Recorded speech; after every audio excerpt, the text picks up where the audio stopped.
You ever feel completely overwhelmed by what you want to buy for your skate? Overwhelmed by your next anti-rocker setup or your next flat rocker setup? Let me show you what I'm skating. Find out now.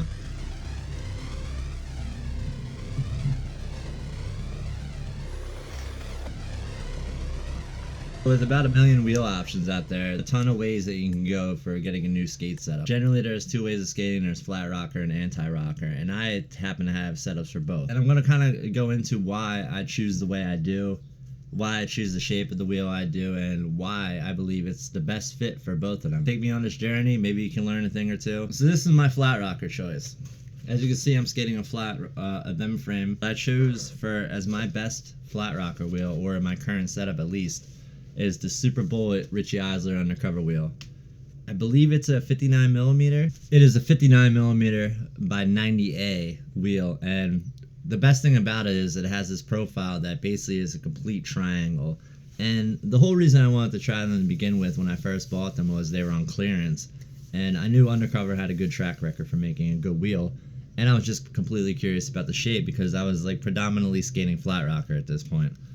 So when I got them, as you can see, they're a little worn down now, but they're a lot skinnier than your normal base wheels. So the funny thing is, I felt like, you know, I would have a lot of trouble turning and taking turns and slipping and stuff, which is very true. I definitely did eat shit the first couple times I skated them. But after about a month or so of skating them, because they take forever to wear down, they turn into, like, as you can see, pretty normal wheels. Like, that's your pretty basic round shape that you would find nowadays on, you know, most wheels. When I first purchased them, I was just pleasantly surprised about how well they responded and how well they rolled and how good they were with flat. Mainly, I was skating them on the them frames for the past few years, and I had no wheel bite at all. I never caught on anything. Royales just felt great. Set slides were actually even easier than they used to be because I just were like kind of on an edge. And these wheels just like allow you to kind of like pivot and like turn a little bit more than you're used to. So it kind of has the feeling of like an ice skate, and I'm not very much a good ice skater at all, but I know how to, you know, kind of maneuver my feet tight inside and like really like close together. So it's kind of like similar to ice skating or kind of turning on a dime. And these just allow like a free movement that's, honestly, I can't say like any other wheel, but it also feels like you can go a lot faster because there's less urethane touching the ground, and it's like more of a push off. So that freedom of having the speed of flat, but also having like the durability of an anti-rocker wheel that you really won't get slipped up on, especially on the them frame, which, I mean, you can see I skated these for a long time, but these are pretty nicely grooved up, and if you can see, there's a 4-finger gap, and when you have the edges of the urethane that are like sticking out some more, and you know that it's not going to like catch on anything, it's just that feeling of pure confidence that you know you're going to not stick on a front five or a royale or a front backslide or anything. It's just like, it's sweet, and it also gives you the speed, and your wheels aren't going to fall apart. Whereas you can see, I skated these for probably, I want to say 4 or 5 months, whereas now I'm noticing when I switch back to anti-rocker, I'm lasting like maybe 4 or 5 sessions. So the yin and the yang. But I believe I'm skating bones in these bearings, which, as you can see, they stop rolling after a while, but I also take absolutely no care of my bearings. I have no patience to take every single wheel out, take every single bearing out, get my hands absolutely filthy dirty, put them in this tube to maybe get the dirt out, then have to individually put this cream on every single ball bearing, and then put them back into my wheels and put them onto my skates. And then, if they do miraculously clean themselves, then now they're going to sound like they are like the Boeing plant that's down the street from my house. So do I really want to hear that and have that, or take the time, because that's probably like 4 or 5 hours, or do I just spend the $15 and just get a brand new set of bearings? Unless you're buying ceramics bearings, it's like really not worth it to ever clean your bearings. I feel like just throw them out, get rid of them, because there's no, unless you're really in a tight find, like the bearings will generally work for the most part. Why I chose these, so besides the price, obviously they were roughly $30, and I believe now they're around $55, $60 a set,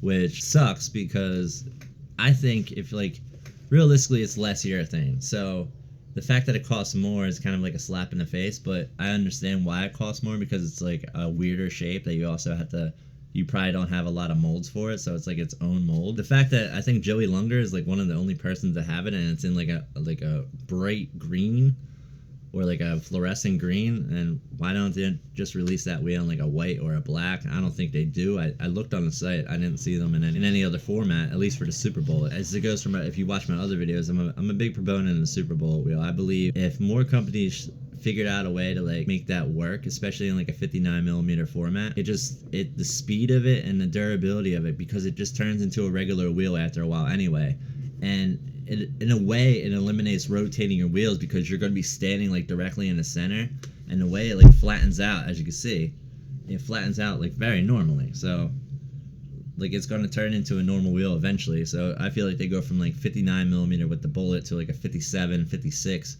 once they get flattened out, and they feel really nice. I chose this wheel for multiple times too, because they for some reason had it on clearance for a long time. As soon as I got the first set, I ended up buying 2 more sets, so I had a little army of red wheels for a while. And I'm not really the biggest fan of colored wheels, but the way these rebounded and supported for like so long, like I skated these through all of the last dyno, and then whenever I would skate a flat rocker skate, I would pretty much switch to this. So these wheels, 10 out of 10 in terms for a flat rocker. This is my go-to choice for flat rocker.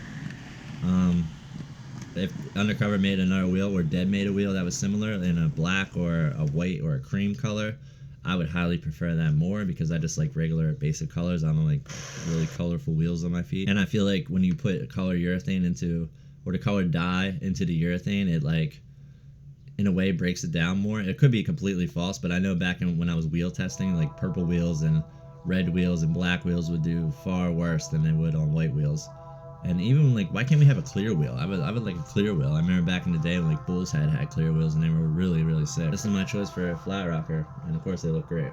As for my anti-rocker brethren, I was recently skating the revolver wheels, which I did a review on, and these got a little cooked after a while. So after cooking these revolver wheels after a while, I mean, they were really good wheels for what they lasted me. I mean, you can't really complain for 28 bucks.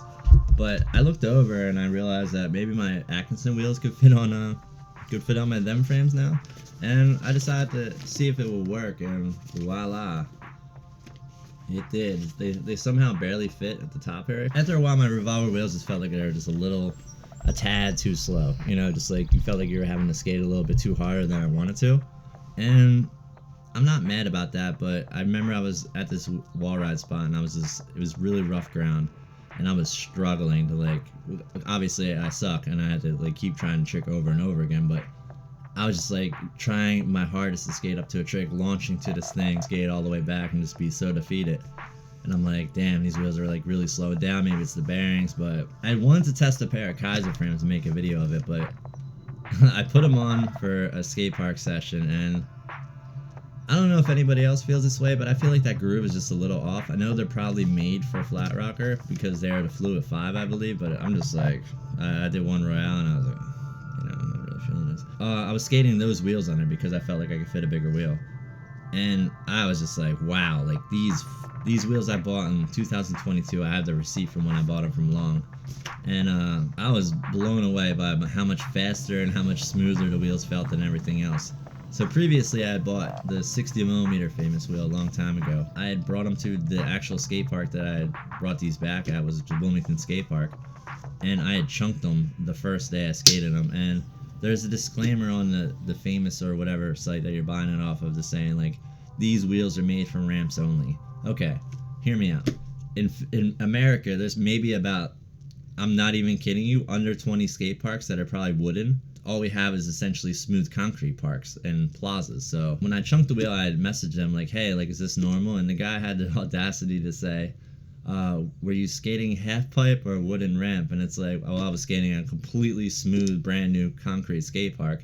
Showed him a picture of the skate park, and you know, he's just like, you know, they're not made for concrete, which is just like, okay, why would you even produce a wheel that you're just making something for like maybe is accessible for 5% of the world? Because all the skate parks are either in Asia or they're in Europe for the most part. There's not really many wooden parks left in America except for like Woodward, which you can argue is a hybrid because the ground is concrete when you're rolling on. So it's like, can you not ride on? Does it have to be all wooden ground to be able to ride this wheel? So I thought that was complete bullshit, to be honest with you. If you're making a wheel, you should make it for all terrains, not just for wood only. So I decided to break their rules and go against what that dude told me not to do, and I'm skating on the street. If they made a wheel that held up just a little bit better, where it would be street compatible, I just really feel like, you know, these rims or these spokes of the cores of the wheels, they just make a wheel roll so much faster. They make them feel so much durable. And they just feel like they have that, like, pounce when you land. Like, when you land something, you can, like, feel that they're, like, really solid, that are really, like, landing, and they're, like, rolling away really nicely. And I was just blown away because I had skated these on my Wish frames and, like, a couple other frames, actually, too. You know, I threw them away to the side, like, I'm never going to skate these again. And to put them on these skates now, and I skated street for a couple times and was so far. And as you can see, I did some close-up views. They did get a little cooked, but I was also skating a bank where it was one of the most rugged banks I've ever skated, to where I had to skate uphill through a rugged street, cut across dirt and gravel, go up the bank, you know, do some stuff, and then go back down the gravel bank. When you do that so many times, obviously, your wheels are going to start to look, you know, a little like this after a while. But this wheel, if skate companies, once again, you could figure out a way to where you could put a nice core, like the old days, like Kryptonics and all those. I feel like if the old school Kryptonics I got from like 1997 on my first pair of rec skates that were like 72 millimeter wheels, I skated them for like 9 pairs of skates. I swear I would take them on and off. Yeah, I even had them on my Dirks way back in the day.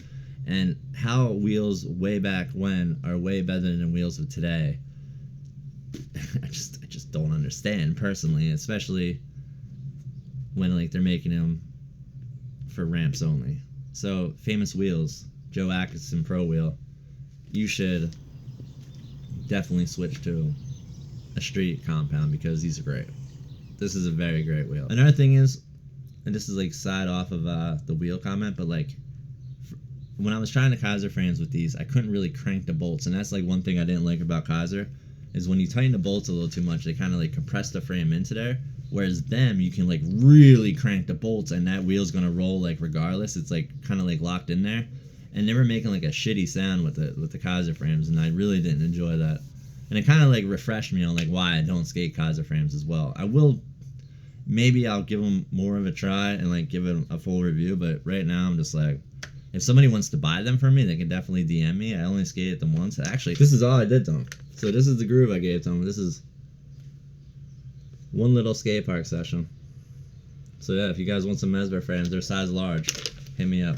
Why I chose this Joe Atkinson wheel compared to other ones, and why I would choose a 64 millimeter going forward, as long as the freight admits it, it's just the amount of speed that you get in comparison to like a 58 or under a 59 millimeter wheel. Now, for years, I always thought that if they should bring back a 55 millimeter or a 54, and we should make that for flat, but you got to realize we are not 14, 15 years old anymore. Me, personally, I'm 210 pounds. I'm 6'2". So me skating a 54 millimeter wheel, I'll be pretty much skating like a snail. And that's not fun, and that takes a lot of energy, and you're expelling a lot of endurance that you really could just save if you just skated a bigger wheel. And I think over the times, skating a 59 millimeter wheel is great, but it's like it kind of like kept you only skating anti-rocker. And now with the options of like the Wish frame, where you can skate like a 64 millimeter and a 57 inner, and actually have an option of having the feeling of a complete flat frame and not having an anti-rocker, or you can have like me, where I have, you know, a flat frame setup, and then I have an anti-rocker setup on the same frame. And whether or not the them anti-rocker frame comes out and is a lot better, I still like the feeling of you know, two different bases. Like I have the option of if I want to go really fast and have a lot of control on my feet, or I just want to have absolutely no fear and just go fast as fucking Royale and know I'm gonna either slide or I'm gonna miss like hell and die. As I was saying before, the guy recommends you not riding them on street.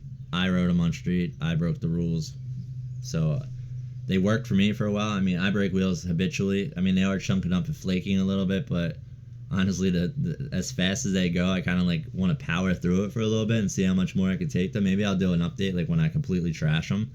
But for right now, I feel like that option for me for anti-rocker, and it's funny, it's an old wheel that I put on my skate. Like I should be buying. I actually have a set of wheels ready to go, and I just wanted to try these out, and they just feel so good. They just roll so good. And when you have a wheel that rolls like kind of like a wreck wheel, but it is an aggressive wheel, it just feels like amazing. Especially like when you're pushing off something and you're just flying, and whereas though you'll get like a 58mm wheel with the anti-rocker, and you'll do a grind, and then you're coming to a complete stop within like 6 feet of the ledge. And I'd rather go like 6 blocks away rather than 6 feet away. But if you're ever feeling like you're going too slow, definitely try a bigger wheel size before anything.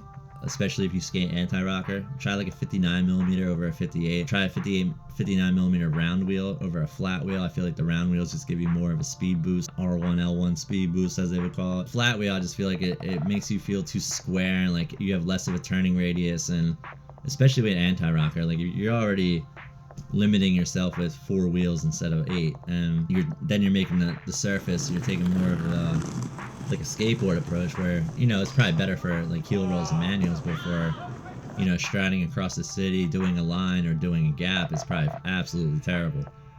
So the Joe Axton famous wheels is my current wheel setup for that, which is funny because they're probably going to last 3 more sessions, and then I'm back to whatever. So if you have any recommendations on what you like anti-rocker, or what I should skate anti-rocker, if you have a different flat wheel that you think is better than the undercover one that I just reviewed, which I think is the bullet profile, is the one of one of flat wheel setups. So leave a comment. 80% of my viewers are not subscribed. If you guys could just help me out, I can make better videos, more videos. I could travel places to make stuff with people. So if you just leave a comment, leave a like, and subscribe, I would love it. But until then, this is a guy that spends a lot of time skating. So if you enjoyed this, keep watching, watch the other videos, and I'll tell you next time.